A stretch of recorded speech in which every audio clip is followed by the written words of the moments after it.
Bacelar Gouveia, uma vez que foi ele que organizou o colóquio e que me fez o convite para aqui vir.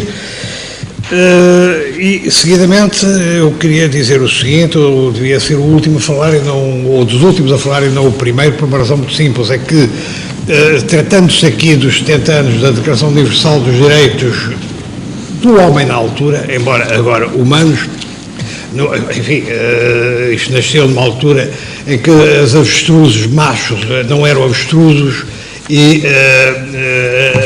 os cegonhos ainda não existiam. Enfim, com todo o respeito pelos homens e pelas mulheres, isto não é qualquer desprezo, mas efetivamente foi assim, foi a primeira denominação que teve a Declaração Universal e que teve a Convenção Europeia dos Direitos Humanos. Ora bem, e é sobre a Convenção Europeia que eu vou dizer algumas palavras. Aliás, muito mais restritamente ainda, sobre a aplicação pelo Tribunal Europeu dos Direitos Humanos, situado, como sabem, em Estrasburgo, do artigo 6º da Convenção Europeia dos Direitos Humanos. Portanto, é um tema muito restrito e por isso mesmo é que eu devia falar lá mais para a frente, não logo em primeiro lugar. Mas uma vez que depois do painel introdutório ou da abertura do Congresso, sou o primeiro a falar, eu não queria deixar em um minuto dizer quão profunda é a minha mágoa por ver que 70 anos depois da Declaração Universal nós vemos ascender ao poder em países democráticos pessoas como Trump, Bolsonaro e quejantes, inclusive com ameaças terríveis que pairam sobre a própria Europa. E, enfim, eu pertenço a uma geração que ainda sofreu o fascismo e sofreu, enfim, com violência, que o fascismo, embora o nosso não fosse dos piores, que o fascismo sempre tem, e, portanto, sou muito sensível a estas questões e é profundamente desolado que eu me vejo obrigado a dizer estas palavras. Posto isto, a Convenção Europeia é de 1950, portanto, surgiu 2 anos depois da Declaração Universal. E surgiu, no fundo, sob a sua égide. É uma das várias derivações da Declaração Universal de que há pouco falava o Sr. Vice-Procurador-Geral da República. Nós temos outras, aliás depois a própria Convenção Europeia serviu de modelo inspirador para a Carta Africana dos Direitos do Homem, de 81, para a Convenção Interamericana dos Direitos do Homem, que é de 69, instrumentos posteriores à nossa Convenção Europeia. A Convenção Europeia, que aliás veio a inspirar muitas normas internas surgidas no campo do direito constitucional, nomeadamente, mas também no campo da lei ordinária, nos vários países da futura União, visto que na altura ainda não se chamava União Europeia.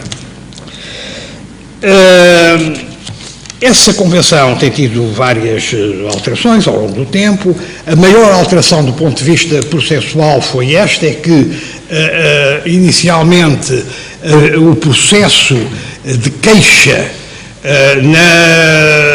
perante o Tribunal de Estrasburgo fazia-se não diretamente para o Tribunal, mas sim para a Comissão Europeia dos Direitos Humanos, e só depois se passava para o Tribunal, e não necessariamente, porque havia uma fase intermédia que era o de uma resolução tomada pelo Conselho de Ministros após uma aceitação da queixa, aceitação em termos de considerar recebável no termo francês e, portanto, com forte possibilidade de ser atendida e sendo que isso valia como atendimento provisório se porventura depois isto não passasse, não viesse a ser alterado nas fases subsequentes, que eram a intervenção do Conselho de Ministros, que fazia com base na condenação que tinha sido proferida, uma recomendação aos Estados para modificar aquilo que entendesse que devia ser modificado, e além disso atribuía uma indenização, que era uma indenização apenas equitável, termo francês mais uma vez, e portanto equitativa, e normalmente com um padrão muito baixo em termos económicos. O próprio Conselho de Ministros ou a própria Comissão podiam fazer depois intervir o Tribunal. Ora bem, isto veio a ser alterado. Veio a ser alterado há uns anos que o acesso é direto ao Tribunal. Simplesmente, quando se acede ao Tribunal, não se acede necessariamente ao Tribunal no seu todo. É um juiz singular, normalmente, é um juiz singular que se pronuncia sobre a admissibilidade da queixa, e o próprio Tribunal pode funcionar conforme a gravidade do caso, conforme a importância do caso, com um juiz, com 3 juízes, os números, salvo erro, são estes, 3 juízes, com 7 juízes e finalmente com 13 juízes, que é o máximo. Enfim, os números também não são muito importantes, quer dizer, consoante a gravidade do caso, há a possibilidade de haver mais juízes a intervirem. Quem são os juízes? São pessoas escolhidas são pessoas escolhidas pelo Parlamento, simplesmente são propostas pelos governos. Cada governo propõe faz 3 propostas, dessas em princípio sairá uma que é o juiz que, enfim, representa, entre aspas, aquele Estado no Tribunal Europeu. Portanto, cada Estado tem um juiz lá. Embora, mais uma vez, já lá vai o tempo em que, quando o Tribunal intervinha, e eu estive 2 vezes perante esse Tribunal, todos os juízes do Tribunal Europeu estavam presentes, mas também não havia tantos Estados representados no Conselho da Europa como hoje. Bom, e com isto eu já estou a referir-me a uma diferença muito importante entre a Declaração Universal e a Convenção Europeia. A Convenção Europeia tem o instrumento do Tribunal ao seu serviço, digamos, portanto, há um Tribunal encarregado de zelar quando há uma queixa e quando essa queixa é considerada admissível, zelar pela realização dos direitos do homem ou dos direitos humanos dentro do Estado, nomeadamente dentro do Estado que está em causa naquele caso concreto. Aliás, aproximando do artigo 6º, outra diferença importante que existe é que não se refere a Declaração Universal ao prazo razoável, enquanto que a Convenção Europeia exige que o processo decorra num prazo razoável. E, já agora, eu não tenho uma ordem para falar, comecemos por aí. O prazo razoável de duração de um processo não conta, segundo a leitura que dele faz o Tribunal Europeu, entre a propositura da ação, através, nomeadamente entre nós, de uma petição inicial, e o termo da ação, nomeadamente perante uma sentença transitada em julgado. Aquilo que é entendido como prazo razoável pode começar antes e pode terminar depois. Aliás, termina normalmente depois. Alguém se queixa a um tribunal interno e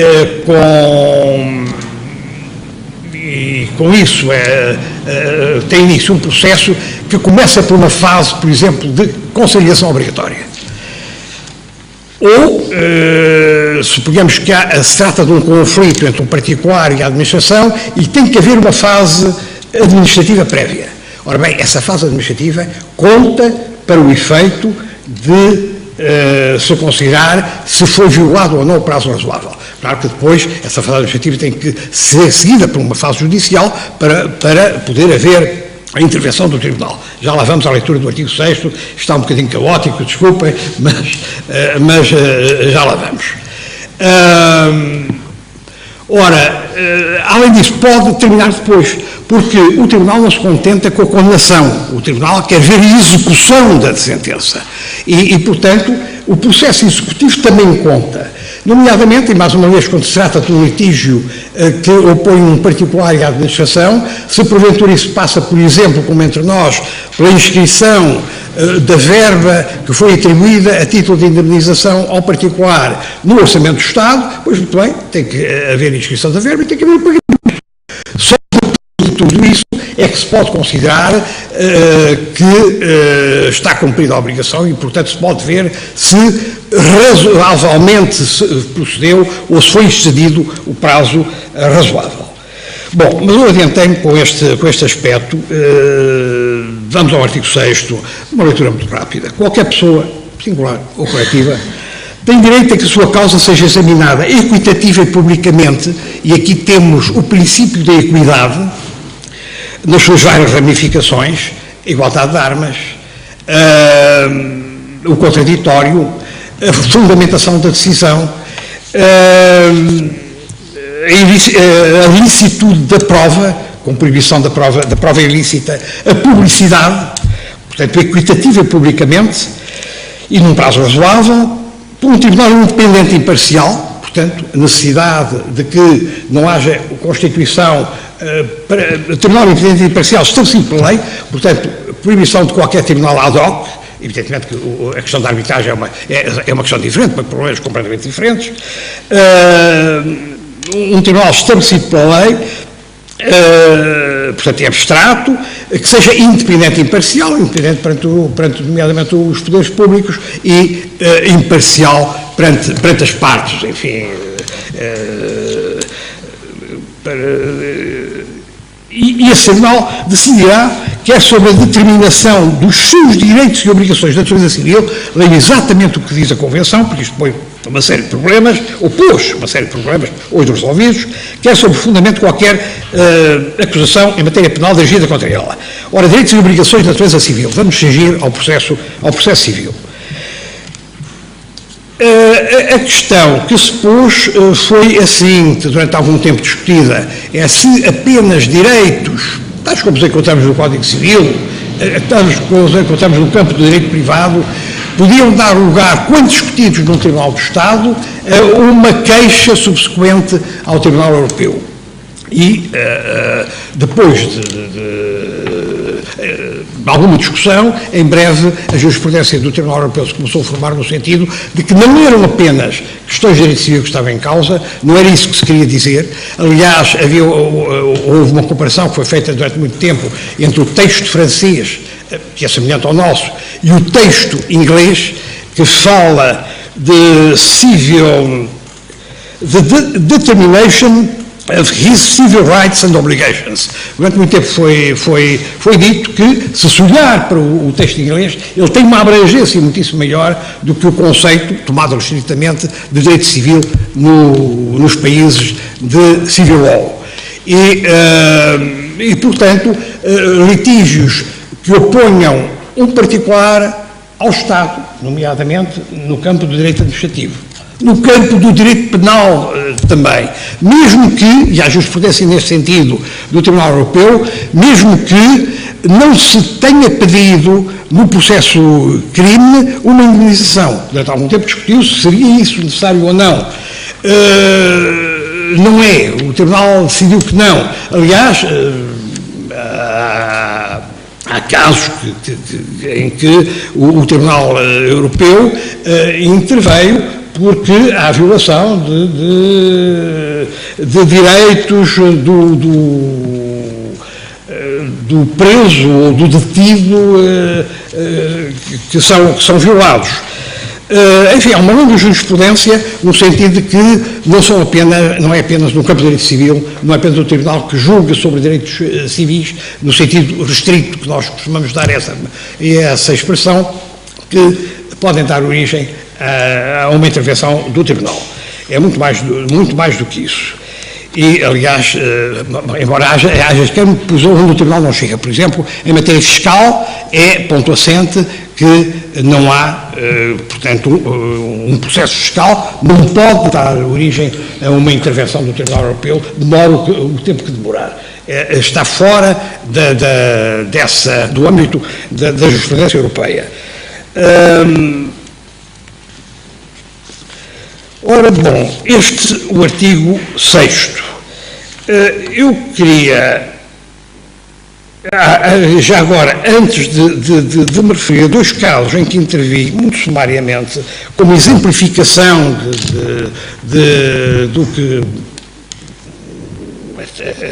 da forma como o Tribunal tem atuado na concretização dos direitos do queixoso, antes disso ainda uma referência aos meios internos. Um princípio importante é o seguinte, que está estabelecido na Convenção, é que o acesso ao Tribunal não se faz sem que, primeiro, os meios internos não tenham sido exauridos. Portanto, temos que primeiro perante os tribunais nacionais e só depois podemos ir perante o Tribunal Europeu. Ora bem, durante muito tempo foi considerado que, além, e isto vigora ainda hoje, além de que o Tribunal Constitucional, o recurso ao Tribunal Constitucional não conta, nomeadamente em casos em que, como o nosso, estão apenas em causa a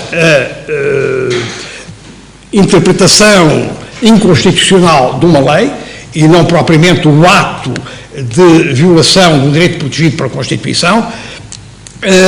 Além disso, durante muito tempo entendeu-se que, quando estava em causa o prazo razoável para a decisão, que não era preciso exaurir os meios internos. Porquê? Porque se os tribunais internos já tinham demorado demasiado tempo a julgar determinada questão, não faz sentido que ainda se tivesse que ir para um outro tribunal interno antes de ir a recorrer ao Tribunal Europeu.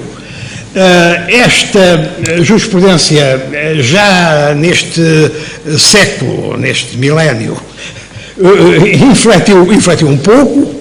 O Tribunal começou, enfim, os casos de queixa por violação de prazo razoável eram muitos, começou a infletir um pouco e começou a procurar saber se o Estado em causa normalmente concedia proteção à pessoa, singular ou coletiva, recordo mais uma vez, em termos de garantir a satisfação do seu direito sem necessidade de recorrer à Europa.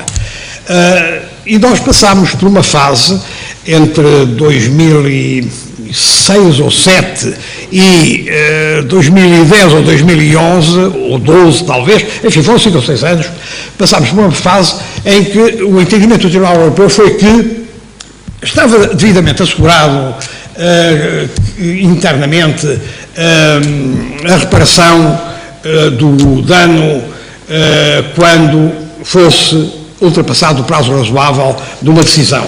E, portanto, enfim, só depois de ser verificado que isso não aconteceria no caso concreto é que seria possível ir para o Tribunal Europeu. Eu, aliás, fui vítima fui dos primeiros a ser apanhados nesta teia, porque tinha sido acabado por dar um primeiro acórdão neste sentido, relativamente a Portugal, e eu fiz uma queixa para o Tribunal Europeu e disseram, não, primeiro vá para o Tribunal Nacional. E eu fui, e já agora não resisto a contar o caso.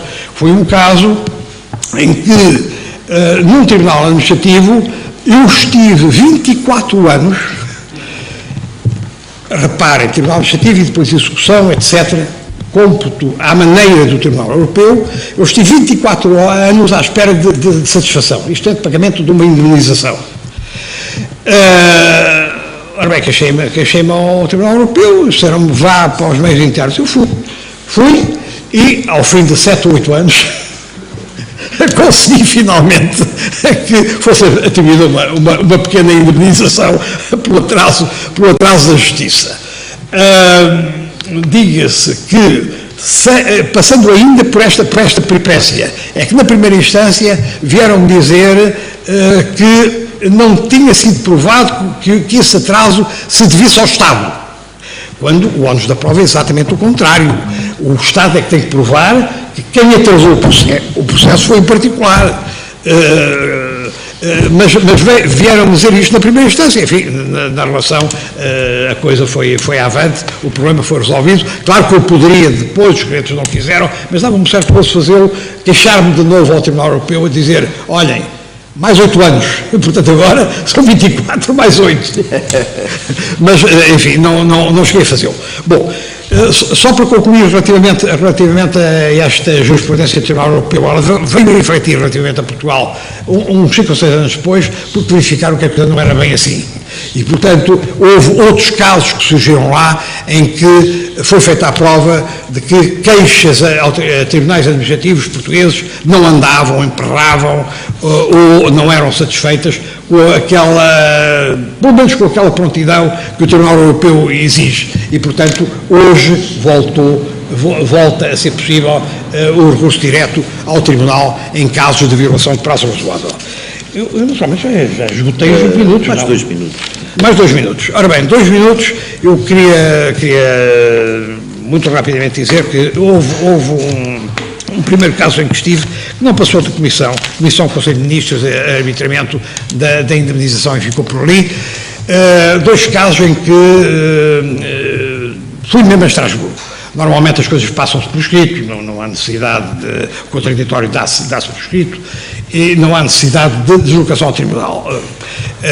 Ao Conselho Europeu, sendo que uma das vezes ainda a Comissão estava a funcionar, aliás, nos 2 casos ainda a Comissão estava a funcionar, mas no primeiro não passou da Comissão, com o reconhecimento da violação, o Conselho de Ministros admite a indemnização, acabou a coisa ali, e um segundo houve em que passei a Comissão, entendeu-se que o caso era suficientemente importante para ir ao Tribunal e foi ao Tribunal. O que era o primeiro? O primeiro foi o de um indivíduo que,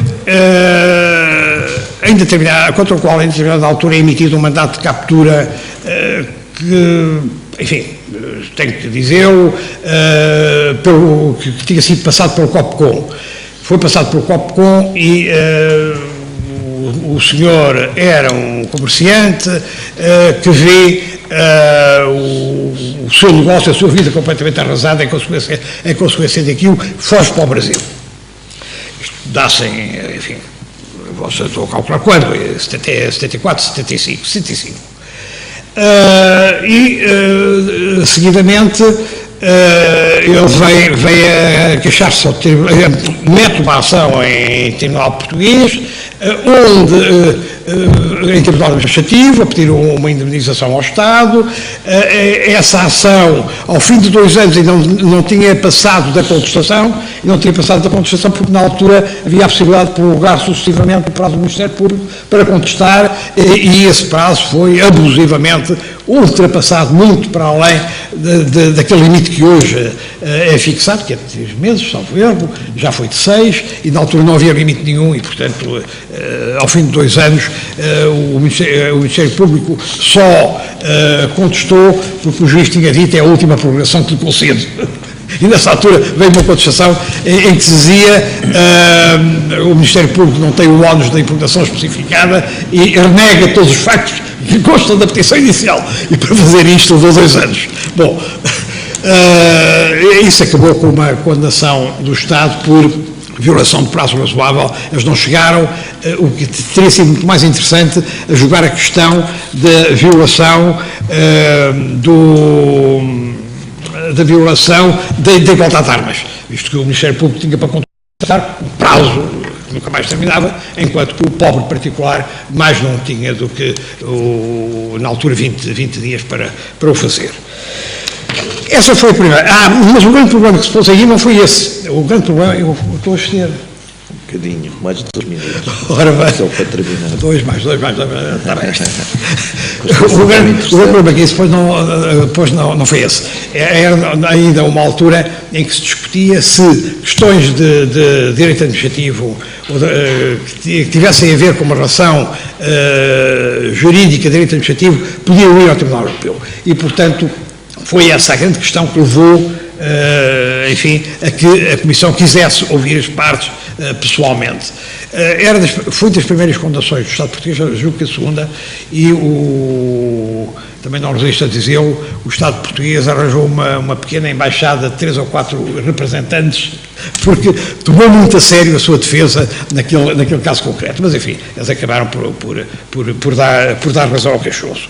A segunda, que haveria de dar lugar a uma alteração legislativa, foi a seguinte: há um Lobo Machado. No caso do Lobo Machado, tratou-se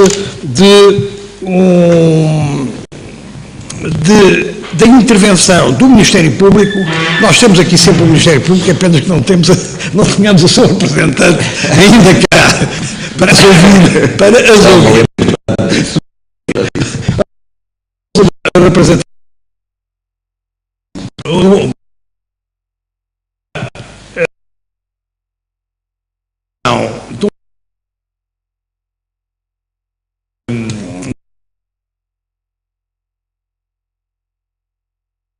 esse trabalho.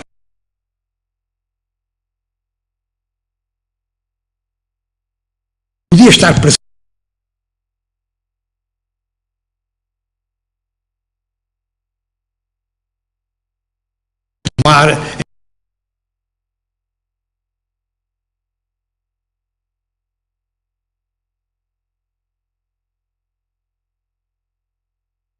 tanto um partido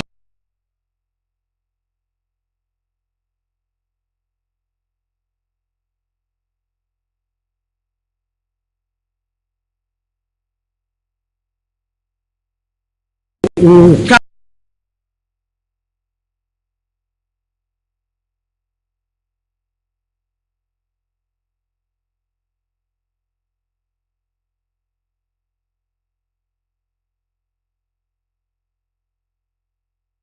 decisão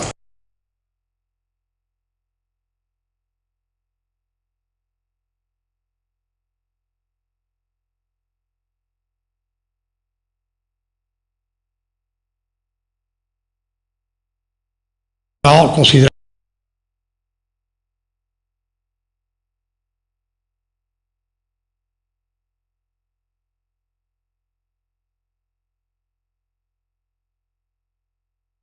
foi